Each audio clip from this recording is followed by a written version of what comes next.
काटा नहीं आएगा इंशाल्लाह।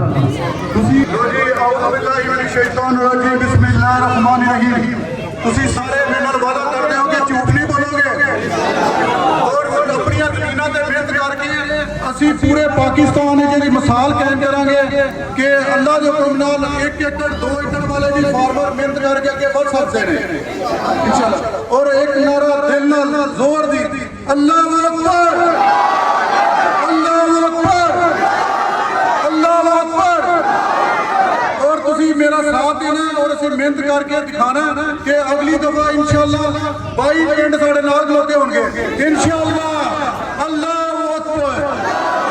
बहुत शुक्रिया जी। सैयद बाबर हुसैन शाह साहब, सैयद बाबर हुसैन शाह साहब।